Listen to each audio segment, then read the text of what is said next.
All right, I'm going to be making a video on how to retrofit one of the, this is a 2017 Special Edition steering wheel from a GT86, one of the newer models like the BRZs and all that, the Toyota version though.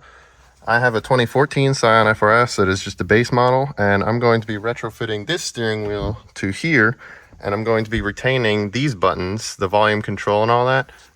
These other buttons though are going to be dead buttons, but I could use them for future purposes later if I really want to. But I mapped out each pin and what pin each one does, and I wrote down a little bit of a wiring diagram here, a schematic.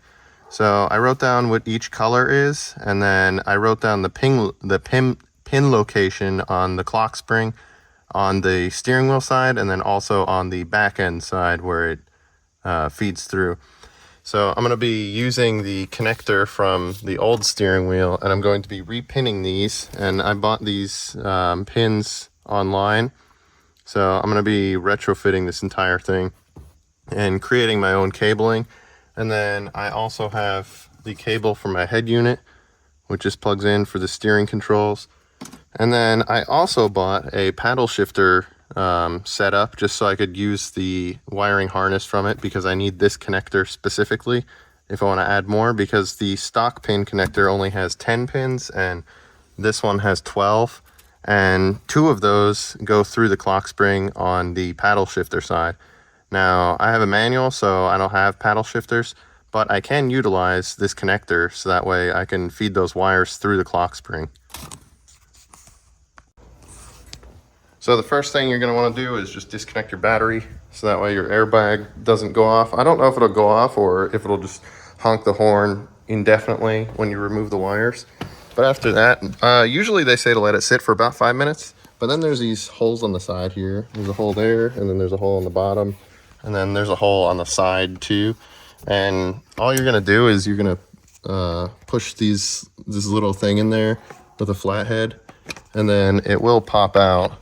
It's hard to do without looking at it too, but you can see it popped out and it loosened it. So I'm going to do that, and I'm going to remove all this, and then I'll be right back. So once you get that off, you're just going to undo these. You just have to stick a pick in these little yellow parts and then pop them up, and then you can just pull them out. And then this is the horn wire too, so that just comes off, and then you can take the whole airbag assembly out. Okay, so once you're done with that, this bolt in the middle of the steering wheel is a 17 millimeter. I don't know the torque value of it just yet, but I'll try and figure that out later. But I just took the connector off, and then I took the connector off of here.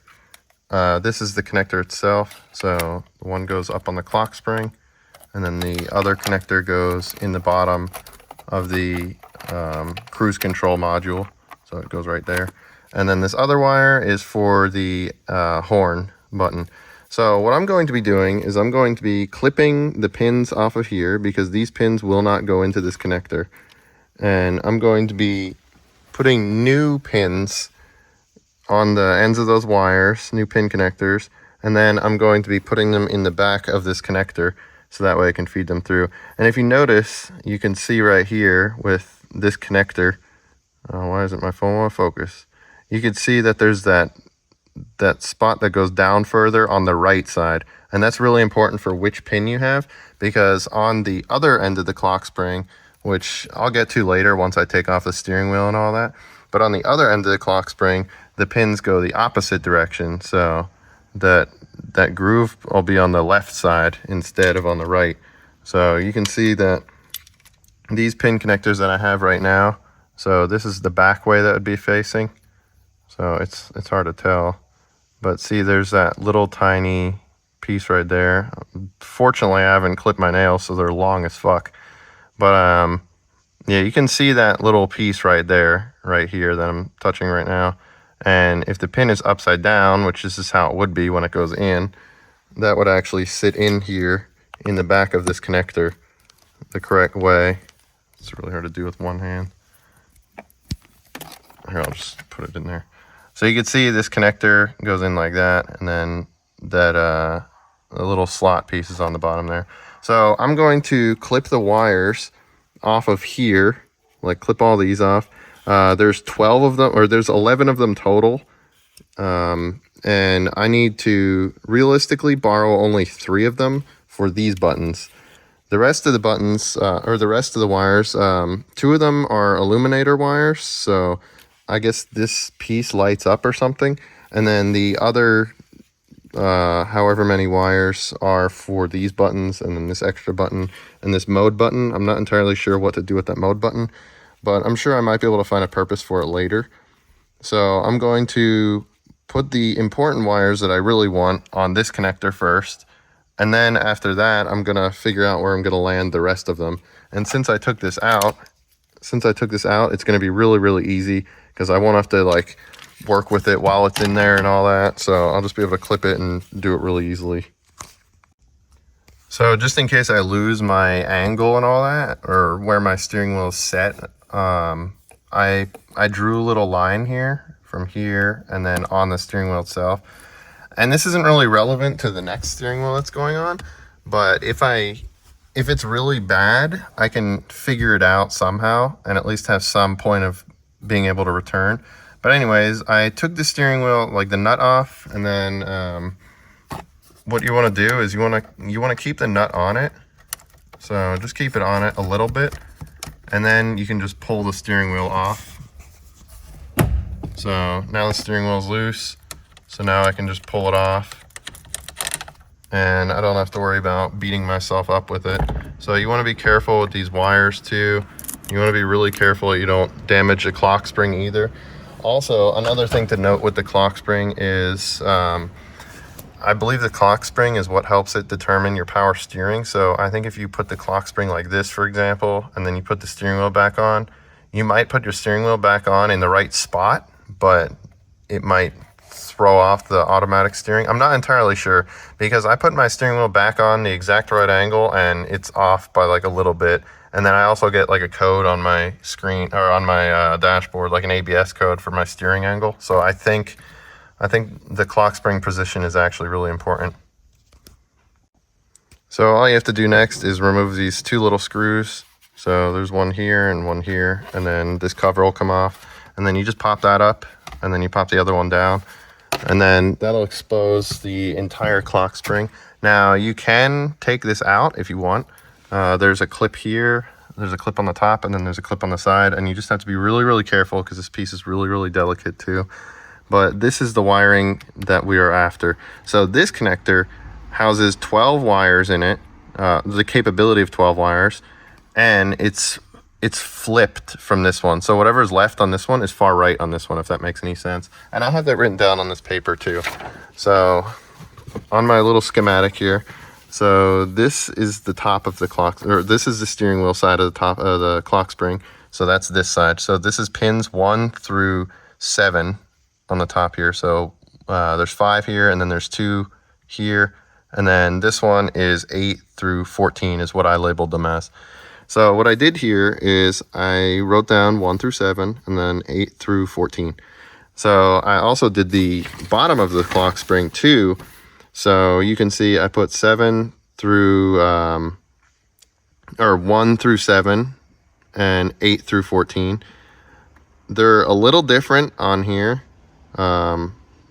So as you can see, 6 is missing and 13 is missing.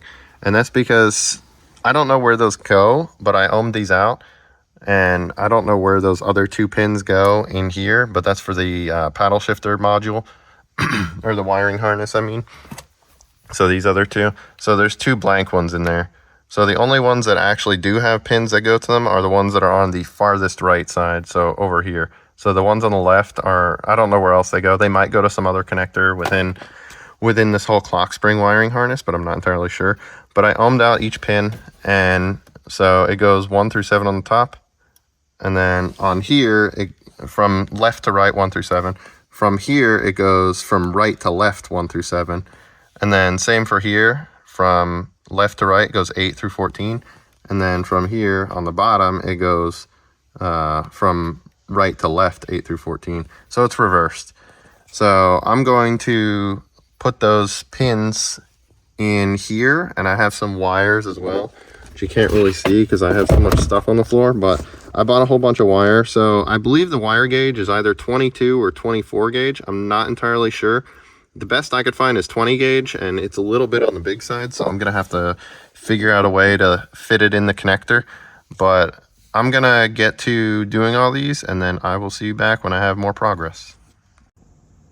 All right, so I mapped out all my pins and I repinned them and put them in. So here's my new layout. So I went 1 through 14. So 1 through 7 on the top, 8 through 14 on the bottom.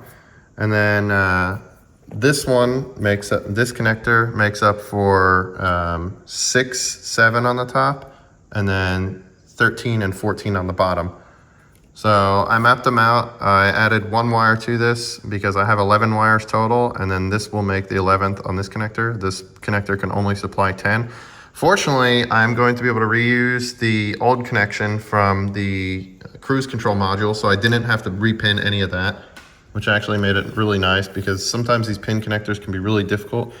This one, I was going to actually put 2 pins in it, but I actually destroyed the pin connector on the bottom, and now that one is pretty unusable. So I just stuck it in the top, and then I stuck the other one in here instead, because I was gonna put 2 in here, so that way it's not so much strain on this one from this side, so I have more freedom, but it's whatever. So this is the way that I did them. So number 1 is blue, 2 and 3 is going to be the cruise control wiring harness, so that one's together. I made 4 be the light green, I believe it's auxiliary 1. The 5 is the auxiliary ground, and then 7 is for the cluster, purple wire. 8 is the black auxiliary 2. Number 9 is black with white stripe. My wire is pink with a white, black with a pink stripe, but I just wrote black with white stripe because that's, I think, what it's supposed to be. Number 10 was pink, but I believe it's supposed to be white as well. That one's the illuminator. And then the black one's also the illuminator. So one's a plus and one's a minus. And I believe there's lights in these buttons, and I believe that's what those illuminator lights do. And I think I need to wire them to maybe the light stock thing on the left side of the steering wheel. I might get to that later at some point, but for now I'm just focusing on these buttons, and that's the only thing I care about. So I think the only wires that are really important for those buttons, the rest of them are just cluster wires for these buttons, and this is for the instrument cluster, like, you know, your speedometer and all that. In the special edition, it has like all these special fancy things I think you can scroll through and all that, but I'm not really too sure. I might repurpose these buttons for something else later, like maybe like a boost controller or something. I'm not entirely sure how much use I can get out of these buttons too, because it's not necessarily like one wire, one wire, one wire, one wire, one wire, one wire. It's like there's 3 wires for all of this basically, and then there's 1 for this, if that makes any sense. Or I think there's less than that. I think there's 3 wires total. Yeah, there's 3 wires total. So I think it's 2 wires for all this and then the 1 for this. I'm not entirely sure. So it's a little more complicated than just putting 1 wire per button. And I'm sure there's a way to do it, but I don't really care enough to do that. So the only wires that we're really concerned about right here is going to be the first few that I put in. So the horn one, that one's obviously important. The red and black for the cruise control, that's this little harness. And then the light green for the auxiliary 1. And then the red for the auxiliary ground, not to be confused with the cruise control red, because there are 2 red wires. And then the black wire for the auxiliary 2. So those auxiliary wires, you know, 1, 2, and the ground, those are going to be for your volume control, I believe. And once I get those fed through the clock spring and the wires and all that in there, I can start messing around with it a little bit more once I have the steering wheel back on and I don't have to worry about the airbag doing funny things or the horn going off or anything like that. So I'm gonna put this back in the car, and then I'm gonna try and get the wiring on the clock spring. I'm only gonna do the wires that I'm using, so the auxiliary 1, the auxiliary ground, and then the auxiliary 2. Those are the only wires that I really care about. I might pin the illuminator wires, so that way I could get to that later. The cluster wires I'm not gonna do anything with at the moment because it's just not worth it. But I will see you guys in the garage. All right, so I shoved the wires in the connector. It was really difficult because these wires are way too big for this connector. I'm hoping that that's not going to cause any issues, but I mapped out, so the red wire, the blue wire are, and then the black wire are all of the control wires that I need. So now I can put this in here, and I can actually put the steering wheel back on too. So now it's all a matter of running these wires to the back of the head unit, where I have to splice in this cable that I have. I don't know where I put the cable at, but I have to splice in this cable for the stereo controls, and then it should work. Hopefully it does. Oh, here it is. Okay, so on this we have input 1, input 2, and then the ground.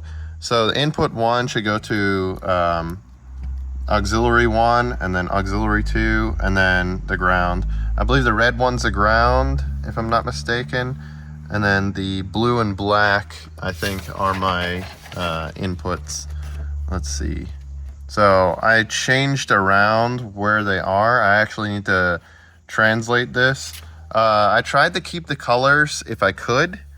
So red is going to be red. So red is the same. The black is going to be black as well, so black is the same. The only one that's different is the light green. I didn't have a light green wire, I have a blue wire. So that's the only difference that I need to know. So I'm going to get that all wired up and put everything back together, and hopefully it's all working. Alright, so I ran the wires. I ran them up and through here. I guess I should have showed it before. Covering everything up, but I ran them through, and then there's like a little connector like somewhere in here that I popped open, and then I just shoved the wires through there to run them through.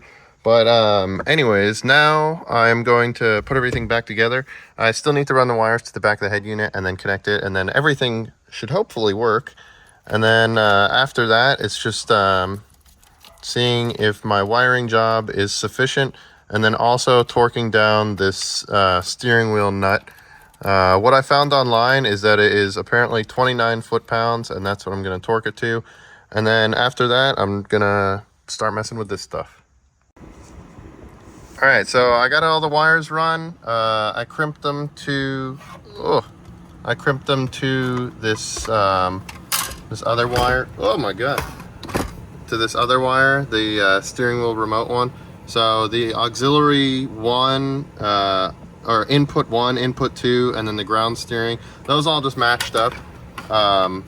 So the colors that I have on this head unit is green is for input 1, which is a blue wire for me. Ironically, it's actually green in there. Black is for the ground on the head unit side. Red is my, wire from the steering wheel. And then brown, I figured I'd just put a picture here instead, but input 1 is green, input 2 is brown, and then the ground connection is going to be the black wire. And then I just plugged it into the back of this jack. It says, on here it says remote. I didn't have to program, well, I'll get into that in a second, but there's like this port for remote, and all I had to do was plug it in there, and then it wasn't working for a minute, and I had to figure it out, and it's actually in the settings. So on this particular head unit, I had to go into the settings, and then I had to go to, I think it was customization. No. Oh no, it wasn't that one. It was somewhere in here. I think it was system. Yeah, and then steering wheel settings, and then this is where I was able to do all my things. So I had to turn on custom, and then I had to press volume minus button, and then I just pressed it on the steering wheel, and then it'll sync. And then volume plus, same thing, and then next track, and then same thing, and then previous, and then same thing. I might actually configure all these buttons for different things on here, because I didn't realize I could do it like this. So I can actually use all these if I really want to, and I could change, like, maybe I'll do like the source button will be the mode button. I don't know. Or maybe I want this middle button to be like play and pause. I kind of wish I set them all up now. But yeah, after that, all I did was just set up that, and then I could go back to the home screen, and then I can't record and show you at the same time, but, well, actually I can. So I could change the volume with the buttons, and then I can also skip songs, and then I can also go back. So yeah, it works. So easy peasy. And then the horn also works too. I don't want to beep because it's like really loud. But yeah, got a special edition steering wheel on a 2014 FRS. Pretty sick.